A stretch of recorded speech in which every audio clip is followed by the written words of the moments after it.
घंटे के लिए थोड़ी सी हम लोग को मोहलत दीजिए।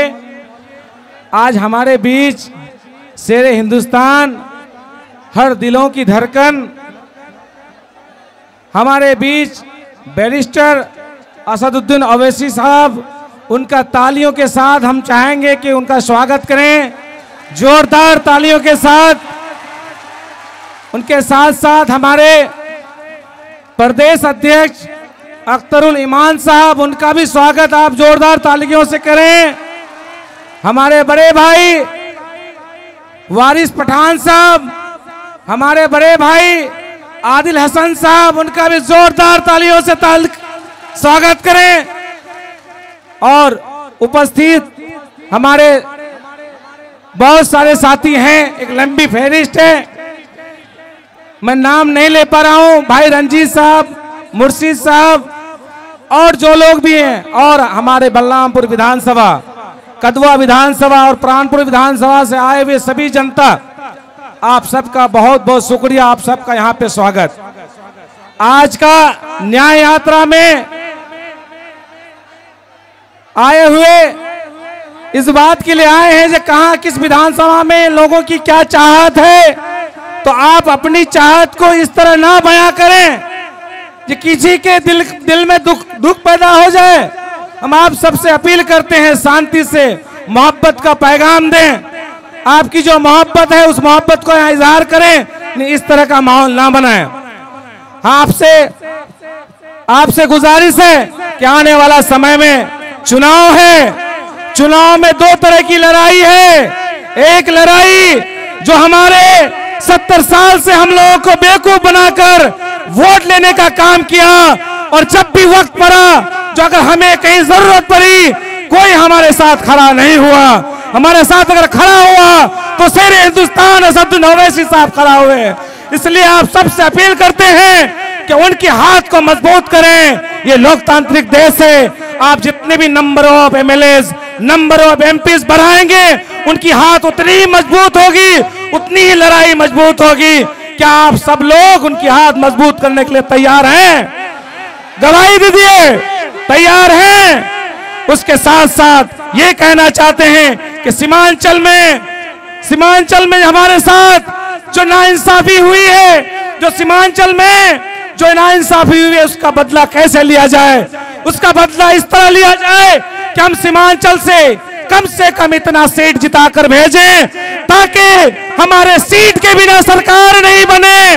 और जब सरकार नहीं बनेगी तो यकीनन है वो पटना में जो लोग वहां बैठे हुए, जो कान बह रहे हैं, जिनको ढोल की आवाज भी सुनाई नहीं देती है, चिट्ठी पढ़ी नहीं जाती है, उनको मजबूरन अपनी सरकार, अपनी कुर्सी के लिए किशनगंज जाना होगा, हैदराबाद जाना होगा, तब सरकार बनेगी।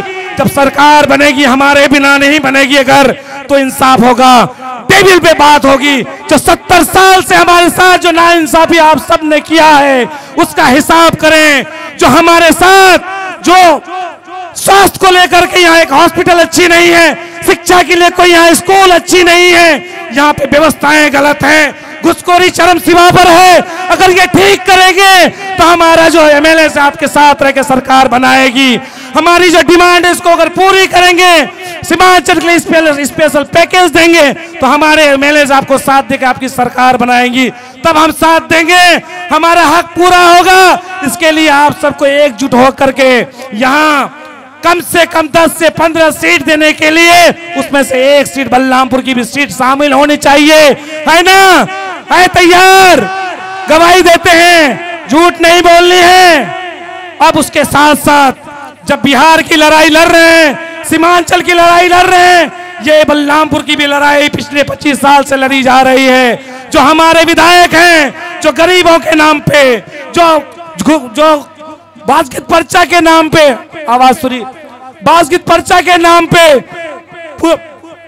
इस नाम पे वो जो अपनी सरकार में, अपनी एमएलए में जीतने के लिए आपके बीच आते हैं, जो हम गरीब हैं, तो गरीब का क्या काम है?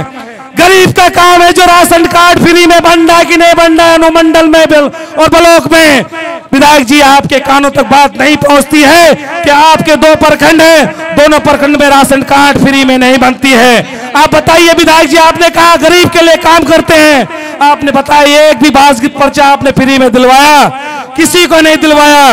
वो सिर्फ 1 साल गरीब रहते हैं, 4 साल अमीर रहते हैं। वो सादा कपड़ा जीतने के बाद पहनते हैं, फिर 4 साल बाद उसको समेट लेते हैं, फिर पुराना कपड़ा निकालते, पुरानी गाड़ी निकालते, पुरानी ऑटो में चलते हैं। ये लोगों को बेवकूफ बना रहा है। इसका वजह यही था जिसके पास हम लोग के पास ऑप्शन नहीं था। आज हमारे पास ऑप्शन है। अब खेल अकेला नहीं होगा, अब 2 टीम की लड़ाई होगी, आमना सामना लड़ाई होगी। एक तरफ महबूब आलम का, एक तरफ महागठबंधन की टीम, एक तरफ एमआईएम की टीम होगी ना साथियों?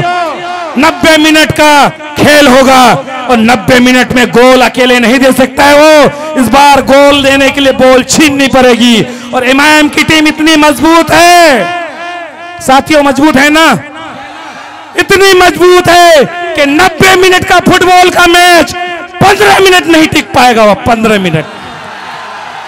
साथियों बहुत बहुत शुक्रिया। समय बहुत कम है, मैं माफी चाहता हूं ज्यादा समय ले लिया, लेकिन लोगों का मोहब्बत है, जनता की मोहब्बत है। बहुत बहुत शुक्रिया। फिर हम अपने बलरामपुर की इस सरजमीन पर अपने शेर हिंदुस्तान असदुद्दीन ओवैसी साहब का तहे दिल से शुक्रिया अदा करते हैं। बलरामपुर वासियों की तरफ से शुक्रिया अदा करते हैं। बहुत बहुत शुक्रिया, धन्यवाद।